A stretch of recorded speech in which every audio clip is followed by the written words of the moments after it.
ഈശോമിശിഹായ്ക്ക് സ്തുതിയായിരിക്കട്ടെ. ഹൃദയം തിരുഹൃദയം വിചിന്തനം നമ്മൾ തുടരുകയാണ്.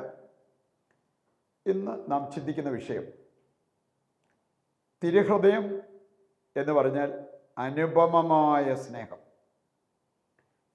യേശുവിൻ്റെ തിരുഹൃദയത്തിലേക്ക് നമ്മൾ നോക്കുമ്പോൾ നമുക്ക് അനുഭവിക്കാൻ സാധിക്കുന്നത്, കാണാൻ പറ്റുന്നത് അനുപമമായ സ്നേഹം. അനുപമമായ എന്ന് പറയുമ്പോൾ നമുക്കറിയാം, യുണീക്ക്, പകരം വയ്ക്കാനില്ലാത്തത്.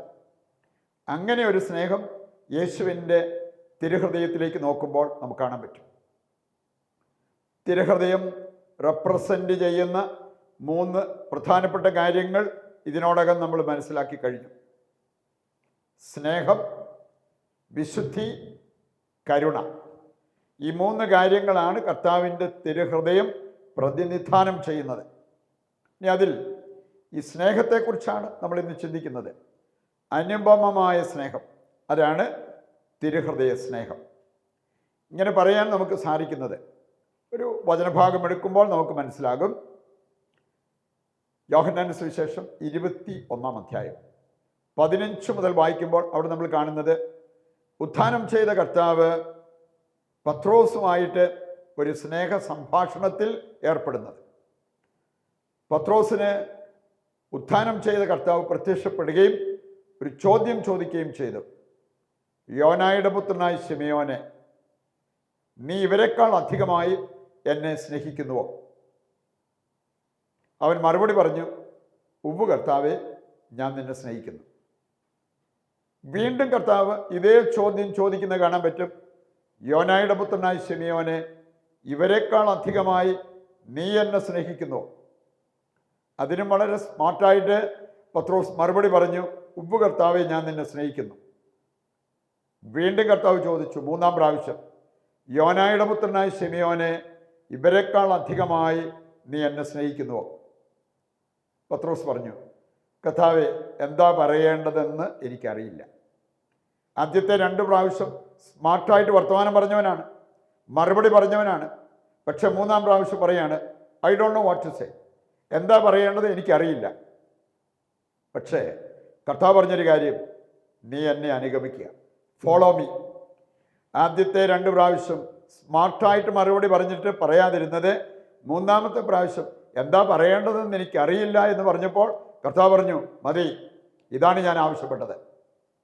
പ്രിയപ്പെട്ടവരെ, ഈ വചനഭാഗം പഠിക്കുമ്പോൾ ഇതിനകത്ത് വലിയൊരു സന്ദേശമുണ്ട്. ഈ പത്രോസ് ഞാൻ നിന്നെ സ്നേഹിക്കുന്നു എന്ന് പറഞ്ഞപ്പോൾ അതിനുപയോഗിച്ച പദങ്ങൾ 3 വ്യത്യസ്ത പദങ്ങളാണ്. 3-ാമത്തെ ആ പദത്തിൽ എത്തിക്കാൻ വേണ്ടിയാണ് വീണ്ടും വീണ്ടും കർത്താവ് ചോദിച്ചുകൊണ്ടിരുന്നത്. ആദ്യത്തെ ചോദ്യത്തിന് അവൻ പറഞ്ഞു, ഉവ്വ് കർത്താവെ, ഞാൻ നിന്നെ സ്നേഹിക്കുന്നു. അവിടെ ഉപയോഗിച്ചിരിക്കുന്ന പദം ഈറോസ് എന്ന ഗ്രീക്ക് പദമാണ്.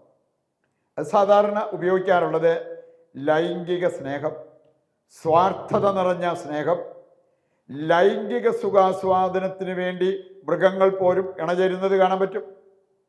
അങ്ങനെ ലൈംഗിക സുഖത്തിന് വേണ്ടി സ്വാർത്ഥപരമായിട്ടുള്ള ചില കാര്യങ്ങൾക്ക് വേണ്ടി സ്നേഹം പ്രകടിപ്പിക്കുന്നത്, അതിനുപയോഗിക്കാറുള്ള പദമാണ് ഈറോസ്. ഇത് കേട്ടപ്പോൾ കർത്താവ് അവിടെ സംതൃപ്തനായില്ല, വീണ്ടും ചോദിച്ചു. 2-ാമത്തെ പ്രാവശ്യം പത്രോസ് ഉപയോഗിച്ച പദമാണ് ഫീലിയ. ഫീലിയ എന്ന പദം ഉപയോഗിക്കാറുള്ളത് ആത്മാർത്ഥമായിട്ടുള്ള സ്നേഹം, ശരിയായ സഹോദര സ്നേഹം, ഇതിനൊക്കെയാണ്. ഇനി ശുദ്ധമായ സ്നേഹം. എങ്കിലും കർത്താവ് സംതൃപ്തനായില്ല. അതുകൊണ്ടാണ് വീണ്ടും ചോദിച്ചത്. 3-ാം പ്രാവശ്യം പത്രോസ് പറഞ്ഞ ഒരു കാര്യം, കർത്താവ്, നിനക്കറിയാമല്ലോ, ഞാൻ നിന്നെ സ്നേഹിക്കുന്നുവെന്ന് നിനക്കറിയാമല്ലോ. അങ്ങനെ പറഞ്ഞപ്പോൾ അവൻ ഉപയോഗിച്ച പദമാണ് അഗാപ്പെ. അഗാപ്പെ എന്ന ഗ്രീക്ക് പദത്തിൻ്റെ അർത്ഥം അൺകണ്ടീഷണൽ ലവ്, വ്യവസ്ഥകളില്ലാത്ത സ്നേഹം. ഈ സ്നേഹത്തിലേക്ക് അവനെ എത്തിക്കാൻ വേണ്ടിയാണ് വീണ്ടും വീണ്ടും ഈ ചോദ്യം ചോദിച്ചുകൊണ്ടിരുന്നത്. പ്രിയപ്പെട്ടവരെ, കർത്താവിൻ്റെ തിരുഹൃദയത്തിൽ നമ്മൾ കാണുന്നത് ഈ സ്നേഹമാണ്. ഈ തിരുഹൃദയത്തെ വണങ്ങുന്നവർ, ഈ തിരുഹൃദയ ഭക്തിയിൽ ജീവിക്കാൻ പരിശ്രമിക്കുന്നവർ ഇപ്രകാരമുള്ള ഒരു സ്നേഹത്തിൻ്റെ ഉടമയായി മാറണം. അതിലേക്കുള്ള ക്ഷണമാണ് ദൈവമക്കളായി നമുക്ക് ഓരോരുത്തർക്കും ലഭിക്കുന്നത്. യോഹന്നാന്റെ സുവിശേഷം 15:12 നമ്മൾ കാണുന്നുണ്ട്, ഞാൻ നിങ്ങളെ സ്നേഹിച്ചതുപോലെ നിങ്ങളും പരസ്പരം സ്നേഹിക്കണം. യേശു കാണിച്ചത് അഗാപ്പെ സ്നേഹമാണ്. ക്രിസ്ത്യാനികളിൽ നിന്നും കർത്താവ് ആഗ്രഹിക്കുന്നത്, പ്രതീക്ഷിക്കുന്നത് അഗാപ്പെ സ്നേഹം, അൺകണ്ടീഷണൽ ലവ്, വ്യവസ്ഥകളില്ലാത്ത സ്നേഹം.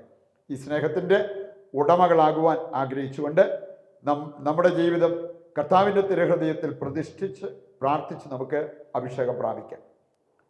ഇന്ന് നമ്മൾ കോമൺ നിയോഗമായിട്ട് വയ്ക്കുന്നത്, മറ്റുള്ളവരെ പുച്ഛിക്കുന്ന, മാറ്റി നിർത്തുന്ന സ്വഭാവമുള്ള വ്യക്തികളുണ്ട്.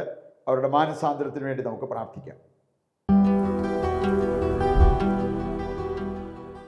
ഏറ്റവും പരിശുദ്ധമായ ഈശോയുടെ തിരുഹൃദയമേ, എല്ലാ അനുഗ്രഹങ്ങളുടെയും ഉറവിടമായ അങ്ങയെ ഞങ്ങൾ ആരാധിക്കുകയും അങ്ങയുടെ തിരുഹൃദയത്തിൽ ഞങ്ങളെ പ്രതിഷ്ഠിക്കുകയും ചെയ്യുന്നു. ഞങ്ങളുടെ പാപങ്ങൾ മൂലം കുത്തിത്തുറക്കപ്പെട്ട ഈശോയുടെ തിരുഹൃദയമേ, ഞങ്ങൾ ചെയ്തു പോയ എല്ലാ പാപങ്ങളെയും ഓർത്ത് ഞങ്ങൾ പശ്ചാത്തപിച്ച് ഞങ്ങളുടെ എളിയ ഹൃദയത്തെ അങ്ങേക്ക് കാഴ്ചവെക്കുന്നു.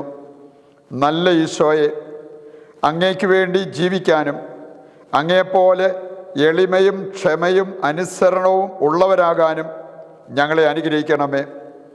തിരുഹൃദയ ഭക്തർക്ക് അങ്ങ് വാഗ്ദാനം ചെയ്തിട്ടുള്ള എല്ലാ അനുഗ്രഹങ്ങളും ഞങ്ങളുടെ മേൽ ചൊരിയണമേ. ഈശോയുടെ മധുരമുള്ള തിരുഹൃദയമേ, ഞങ്ങളുടെ ഹൃദയം അങ്ങയുടെ ഹൃദയം പോലെ ആക്കണമേ. ആമേൻ. ഏതാനും നിമിഷങ്ങൾ നിശബ്ദതയിൽ നമ്മുടെ എല്ലാ നിയോഗങ്ങളെയും ദൈവകരങ്ങളിൽ ഏൽപ്പിച്ച് താഴ്ന്ന സ്ഥലത്തിൽ കർത്താവിനെ സ്തുതിച്ചുകൊണ്ട് ദിവ്യകാരുണ്യത്തിൻ്റെ ആശീർവാദം നമുക്ക് സ്വീകരിക്കാം. യേശുവേ നന്ദി, യേശുവേ സ്തുതി. Hallelujah, hallelujah, hallelujah. കർത്താവേ, ഞങ്ങളെ അനുഗ്രഹിക്കണമേ. ഞങ്ങളുടെ കുടുംബത്തെയും ലോകം മുഴുവനെയും അവിടുന്ന് സമൃദ്ധമായി അനുഗ്രഹിക്കണമേ. അവിടുത്തെ തിരുഹൃദയത്തിൽ ഞങ്ങളെ സംരക്ഷിക്കുവാൻ അങ്ങ് തിരുവുള്ളമാകണമേ. Hallelujah, hallelujah. യേശുവേ നന്ദി, യേശുവേ നന്ദി.